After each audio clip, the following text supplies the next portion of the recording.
La quinta ley biológica. Así como el ratón podría escapar del gato solo gracias al programa especial de las células de los alveolos pulmonares, habrá una cierta situación en que sea necesario cada uno de aquellos programas especiales para la supervivencia de un sujeto. El Dr. Hammer definió estos procesos que antes se veían deformados cuando se presentaban como enfermedad, como programas especiales con sentido biológico comprensibles desde la filogenia, o ESBS. La característica de ser comprensible desde la filogenia es también muy importante. La quinta ley de la naturaleza supone cuestionar nuestras creencias actuales al respecto de la enfermedad o las dolencias. Y es por ello que a tanta gente se le hace difícil de entender. La quinta ley de la naturaleza es la comprensión de cada enfermedad o dolencia en tanto que un programa de la naturaleza con sentido biológico. Y aunque suena fácil, es duro de entender y de integrar. Y es debido a que de pronto la enfermedad que nos ha hecho sufrir, que ha creado síntomas y que incluso lleva a la muerte, se convierte en una reacción con sentido de la naturaleza. Y esto parece estar en contradicción con lo que vemos. Lo que no entendemos es que esas reacciones de la naturaleza están diseñadas para una forma de vida natural, no cultural. Y la mayoría de nuestra sociedad no lo permite, vive de forma muy antinatural. Y al no vivir comportándonos respecto a nuestro código biológico, tales reacciones de la naturaleza son mucho más numerosas y más fuertes de lo que serían en estado salvaje. Y esto conduce a que todos aquellos síntomas que derivan de esas reacciones sean también más numerosas y fuertes de lo que serían en la naturaleza. Y esto es lo que llamamos enfermedad. Por ejemplo, el conflicto de inanición. Si un animal en estado salvaje experimenta dicho conflicto, siempre estará relacionado a una situación real de inanición. Lo que significa que, por ejemplo, un impala en estado salvaje no encuentra ya lo que comer y se da cuenta de repente o ya no hay nada que comer, peligra de inanición. A partir de ese momento existe una alteración en el tejido del hígado. Las células cambian e incrementan su función. Produce más enzimas y permite una mejor acumulación de glucógeno. Todo tipo de hierba, cualquier alimento, será usado con más eficiencia para tener mayor posibilidad de sobrevivir. A la vez, el tejido del hígado comienza a crecer. Ahora bien, ¿cuánto tiempo cree que podrá un impala vivir en estado salvaje sin encontrar comida? Si suponemos que serán 6 o 7 semanas, significa que durante ese tiempo, este animal no encuentra nueva comida y morirá de inanición. Si encontramos muerto al impala y lo abrimos para examinar su hígado, ¿qué veremos? Bien, quizás veamos un crecimiento del hígado y quizá solo lo encontremos un poco mayor. Lo que es seguro es que ahí no habrá nada que podamos llamar cáncer. Así, el cambio en el tejido del hígado, tal como lo prevé la naturaleza, no se da para crear un enorme tumor, y más amenazante para la vida que el problema al que se enfrentaba el organismo. Es para aumentar las oportunidades de sobrevivir del animal en el lapso de tiempo que la naturaleza permite para este programa biológico. Ahora bien, un ser humano puede experimentar un conflicto de inanición según otra situación. Quizás por falta de dinero, quizás por falta de soporte financiero.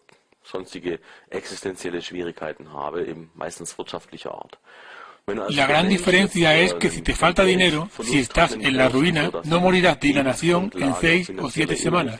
Puedes mantener este programa funcionando durante meses e incluso años. Y si has experimentado ese conflicto de inanición debido a la falta de soporte financiero, el tejido del hígado se mantendrá en crecimiento. Seguirá en el proceso igual que si estuvieras en una situación real de inanición. Y en un enorme periodo de tiempo podría haber un gran crecimiento de un tumor. Y además, desde el inicio de este programa biológico, vemos que hay crecimiento, aumento del tejido del hígado. Ahora bien, para un ser vivo biológico existe un periodo limitado para la solución de este problema. Mientras el impala muere en 6 o 7 semanas y no encuentra nada que comer, el ser humano puede vivir durante meses o años la situación de sentirse en privación sin soporte financiero. Así que el proceso en el tejido puede durar y durar. La naturaleza no intenta crear un enorme crecimiento tumoral en tal situación. La naturaleza lo que intenta es cambiar, mejorar la situación aumentando la función orgánica. Pero debido al hecho de que un ser humano no morirá, por ejemplo, debido a la falta de apoyo financiero, podemos continuar con el proceso en aumento hasta que éste alcanza unas dimensiones enormes, que es lo que entonces es llamado enfermedad cancerosa. Así podemos decir básicamente que lo que hoy llamamos enfermedad no ha sido previsto así por la naturaleza. Solo ha sido creado por nuestra vida abiológica y nuestro modo de vivir, que crea enormes periodos temporales para esos programas biológicos hasta que encontramos o no una solución. Pero ningún animal vive en la selva durante meses con puro miedo a la muerte. Echemos un vistazo al conflicto de miedo a la muerte. La situación en la que un animal en estado salvaje podría experimentar este conflicto de miedo a la muerte se daría cuando se enfrente a un depredador u otra situación que amenace su vida. Naturalmente, esta situación de miedo a la muerte para un ser en estado salvaje podría mantenerse unos minutos, quizás segundos. Pero tras ese periodo habrá una resolución. O bien el animal escapará con éxito o será devorado por el depredador. Si eres un ser humano diagnosticado con una enfermedad maligna por un doctor en quien confías y el médico te dice que es cáncer, esa cosa está viviendo en tu interior como un depredador devorándote desde dentro. Pues de modo similar es como se explica y describe a la gente el cáncer. ¿Cómo puedes huir de este depredador? ¿Cómo puedes escapar de esa situación? No puedes. Y el programa biológico que experimentas este conflicto de miedo a la muerte continuará activo y continuará creciendo. Y después de un tiempo serás diagnosticado con metástasis pulmonar debido a este conflicto de miedo a la muerte y a esa situación de la que no puedes escapar. Así que ahora podemos entender que nuestro sistema de creencias, nuestra forma de interpretar o creer lo que nos dicen los demás, es lo que nos lleva a activar programas biológicos de los que no podemos escapar. Y a esas situaciones que crean grandes alteraciones orgánicas, graves enfermedades que necesitan intervención. La quinta ley biológica nos dice que estos procesos tienen un sentido, e incluso si el proceso orgánico es peligroso y necesita ser tratado, tiene un sentido y una finalidad desde la biología. Trata de ayudarnos a nivel fisiológico para continuar buscando y encontrar una solución. Dado que todos los programas biológicos cursan en los tres niveles, psique, cerebro y órganos simultáneamente, desde la quinta ley biológica podemos entender que no hay tal cosa como fallos, accidentes o una naturaleza maligna en los procesos orgánicos. Para todos los expertos, en los anteriores enfoques médicos, la enfermedad supone solo un hecho fatídico, un ataque enemigo o un fallo técnico de la naturaleza, y esta visión nos convierte en víctimas. ¿Por qué no hay malignidad en la naturaleza? La idea de células cancerosas malignas diseminándose y produciendo tumores secundarios en otros lugares solo se funda y sostiene en libros de medicina y anticuados. Y respecto a la teoría de las metástasis, si la analizamos en detalle, deberían observarse numerosas eventualidades para apoyar esa teoría. Deberíamos observar exactamente la separación de una célula cancerosa del tumor primario, su migración a través de la sangre o la linfa, su fijación a otro órgano, su infiltración dentro de ese órgano. De hecho, aparte de la posibilidad de encontrar cualquier número de células cancerosas en la sangre, el resto de los procesos hipotetizados ni son verificables ni responden a preguntas como ¿por qué las metástasis no se fijan a órganos vecinos como las paredes de los vasos sanguíneos? A continuación, se explicará por qué sí se dan, después de todo, múltiples tumores en un solo organismo. La naturaleza no tiene sentido del humor, es siempre verdadera, siempre solemne, siempre estricta, es siempre correcta y todos los errores y fallos son aquellos que cometen los seres humanos. Goethe. La primera ley biológica. Dice que toda alteración fisiológica que no es producida por un veneno, una herida o un estado carencial es resultado de un conflicto biológico que se inicia en la psique con un DHS, síndrome de Dirkhammer, definido por el Dr. Hammer. Cada uno de los programas especiales que solíamos llamar enfermedad solo comenzarán cuando percibamos un conflicto con nuestras necesidades biológicas. Ejemplos de conflictos biológicos son la carencia acuciante de alimento, sentir que no podemos cumplir nuestras necesidades sexuales O, como en nuestro ejemplo inicial del ratón, cuando nos enfrentamos a una amenaza mortal. Podría muy bien tratarse de situaciones visiblemente dramáticas para un observador externo, como la muerte inesperada de un familiar. Pero también podría ser una simple palabra en una discusión que te hiere y que no esperas. Por ejemplo, una grave acusación. Las posibilidades a la hora de sentir un conflicto biológico son tan variadas como lo son las interpretaciones y sentimientos humanos ante algún evento, de modo que es sencillamente imposible enumerarlas. ¿Ve usted una relación entre la muerte de su hijo y su cáncer de testículo? No solo veo una relación, sino que la he comprobado con precisión en más de 600 casos. Hay siempre una relación exacta y todos mis colegas están alborotados porque llamo a esto una ley.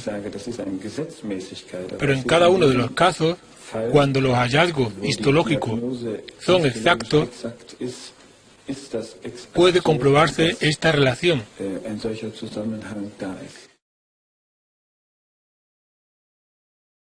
El Dr. Hammer nombró la experiencia psíquica del conflicto biológico como síndrome de Dirk-Hammer, DHS, siglas en alemán, en honor a su hijo Dirk, después de cuya muerte desarrolló un cáncer de testículo, lo que le abrió los ojos para descubrir la primera ley biológica. El Dr. Hammer se sometió a cirugía para extirpar su cáncer, lo que muchos tratan de usar en su contra, ignorando que eso sucedió antes de sus investigaciones y descubrimientos. Eso no es justo, y él mismo enfatiza que no lo hubiera hecho si hubiera sabido lo que descubrió después. La primera ley biológica consta de 3 criterios. El primer criterio especifica las 3 condiciones del DHS, que son las condiciones necesarias para que un programa biológico especial tenga lugar. El conflicto debe ser agudo y dramático. Sorprende a la persona desprevenida, con la guardia baja. Y es vivido en soledad, es decir, no hay apoyo o comprensión por parte de otros. O no había nadie con quien hablar sobre el problema. De ningún modo, situaciones similares tienen necesariamente que producir los mismos síntomas. Imaginemos 5 personas que van a su trabajo una mañana y son informados allí de que han perdido su empleo. Y cada una de estas 5 personas concibe la situación de forma distinta. ¿Qué ocurre? El señor A ve su trabajo principalmente como la fuente de ingresos para su vida, lo que le da el pan de cada día. El cierre de su empresa es para él un trauma agudo y dramático, pues su sustento diario está en peligro. Lo vive en aislamiento, pues vive solo y no puede compartir su carga con nadie. La situación ha sido inesperada para él. Sufre un conflicto biológico con el contenido de miedo a la inanición. Así, el señor A desarrolla una hiperfunción hepática, con la consecuente proliferación celular si el conflicto permanece activo por un periodo extenso. Tan pronto como encuentre una nueva fuente de ingresos, el cáncer será automáticamente descompuesto. La hiperfunción y el tumor en el hígado le ayudan a extraer más nutrientes de una pequeña cantidad de comida. El señor B está entre la más alta jerarquía de la empresa, a la que ve como una fuente de importancia personal.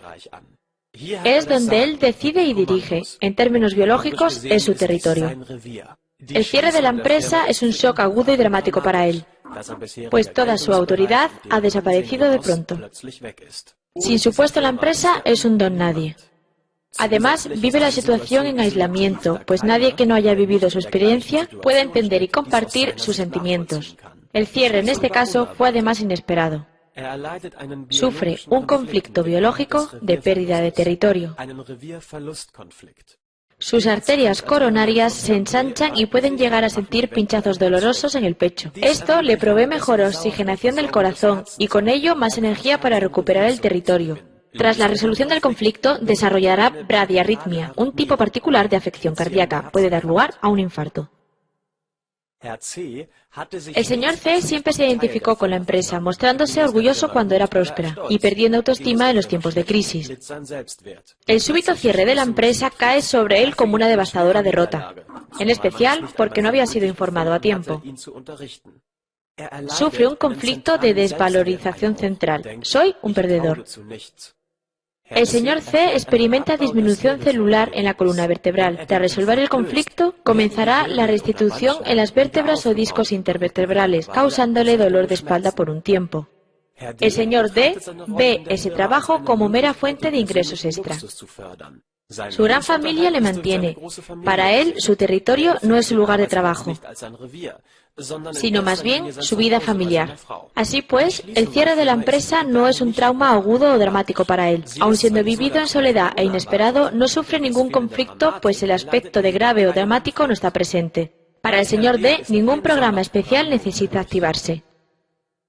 El señor E es realmente el caso estándar. Sufre 3 conflictos al mismo tiempo, pues siente todas las vivencias explicadas como dramáticas y graves para él, por lo que desarrolla los síntomas de A, B y C. Vemos con este ejemplo que distintas personas pueden valorar de un modo completamente distinto la misma situación. Pueden sufrir diferentes conflictos o pueden no sufrir ninguno en absoluto. El enfoque terapéutico en cada caso debe estar basado en cada contexto individual específico.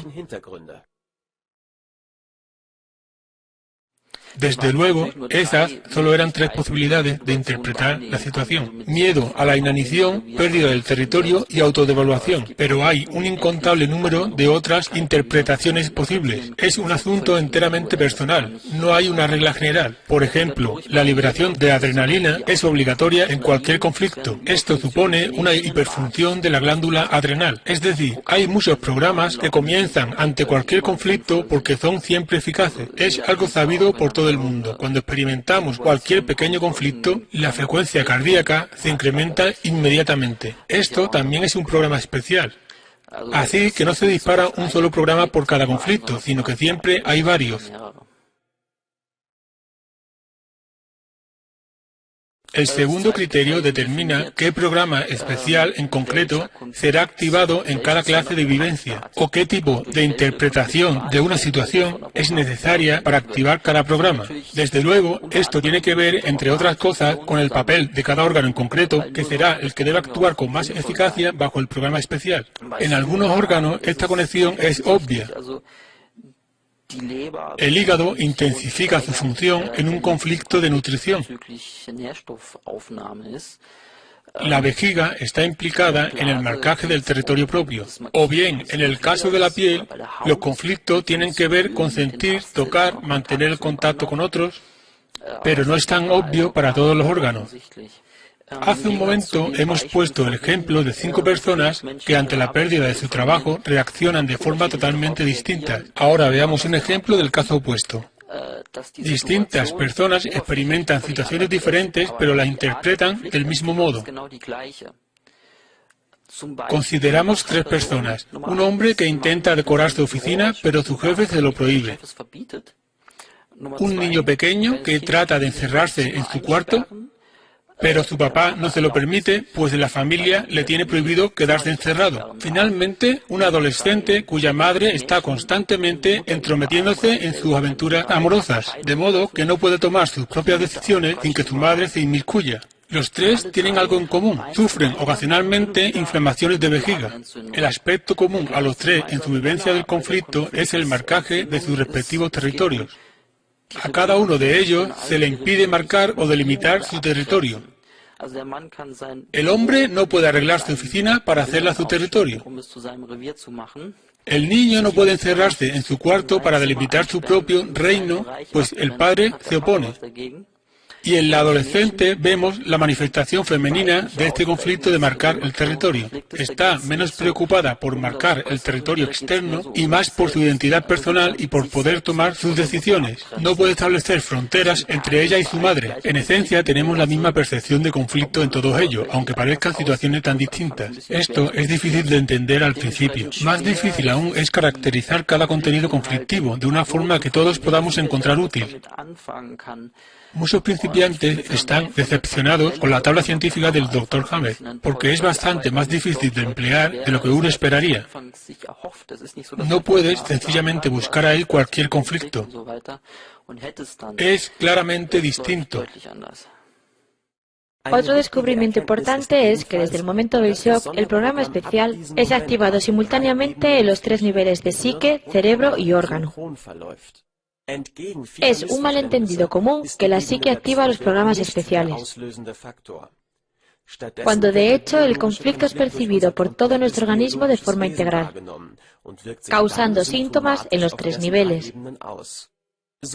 Lo que experimentamos a nivel psíquico, a través de nuestros pensamientos, un cambio en nuestra forma de ver el mundo, es un síntoma y no una causa. Por favor, recuerde, no estamos hablando de conflictos psicológicos. La psique no causa enfermedades. Precisamente esta concepción llamada psicosomática es refutada por las 5 leyes biológicas. El conflicto biológico, percibido mediante todos los recursos de nuestro organismo, activa un programa especial que nos ayuda a resolver el problema biológico. En el nivel psíquico, desde este momento hay una fijación obsesiva en el conflicto y una búsqueda obsesiva de una solución que nos ayude a librarnos del problema lo más pronto posible. De modo que esta es una parte muy importante de la estrategia de supervivencia. Nuestras acciones irán de acuerdo a este estado psíquico. En el órgano relacionado con cada tipo de conflicto biológico tiene lugar un cambio funcional que trata de ayudar a resolver el problema. Cada órgano está relacionado con cierto centro de control en el cerebro, los cuales son al mismo tiempo centros de cada una de nuestras nociones biológicas, que, a través de la psique, controlan nuestro sentir y actuar. Por ejemplo, este lugar del tallo cerebral controla el hígado y es por tanto responsable de nuestra búsqueda de comida.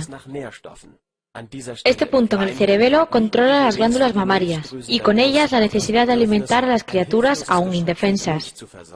La epidermis y, por tanto, nuestro sentido del tacto y nuestra necesidad de contacto son controlados desde el área sensorial de la corteza cerebral.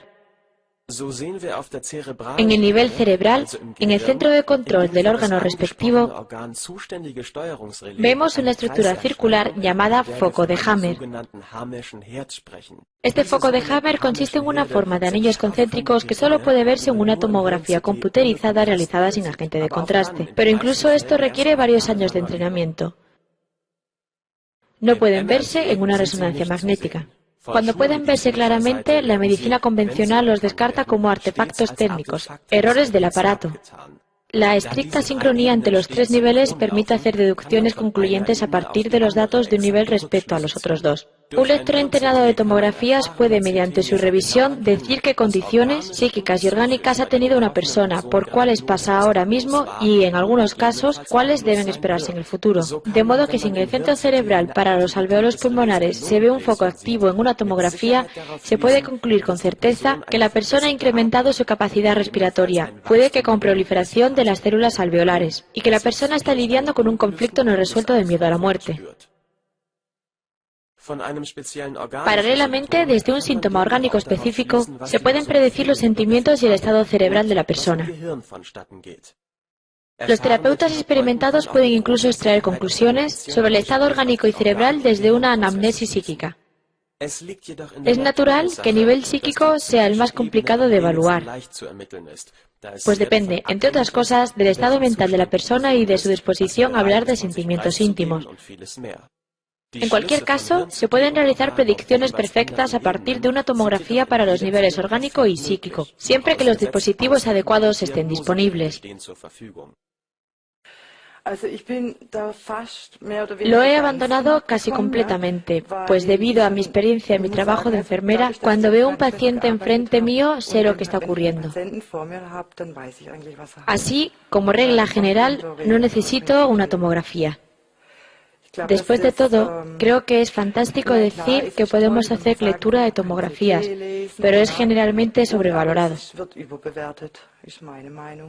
Debemos mirar al paciente como un todo y no solo a la imagen de una tomografía computerizada. Me confundía cuando alguien me llamaba y me preguntaba si podía hacer una lectura de escáner. Y le contestaba, no, el paciente tiene que venir aquí, tengo que verle. Jesús, nunca me restringiría a mí misma a hacer lectura de tomografías.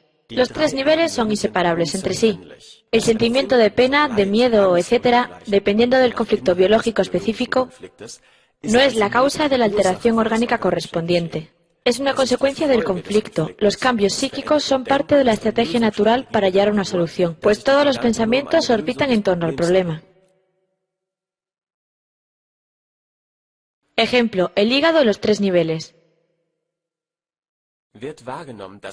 La noción de falta o escasez de alimento requiere una hiperfunción. En el correspondiente centro cerebral vemos un foco de Hammer. Tanto en el órgano como a nivel psíquico desarrollamos esa hiperfunción en este ejemplo. A nivel orgánico, los nutrientes son extraídos de la comida mucho más eficazmente. En el nivel psíquico, estaremos pensando obsesivamente en encontrar una nueva fuente de alimento o un nuevo trabajo, respectivamente.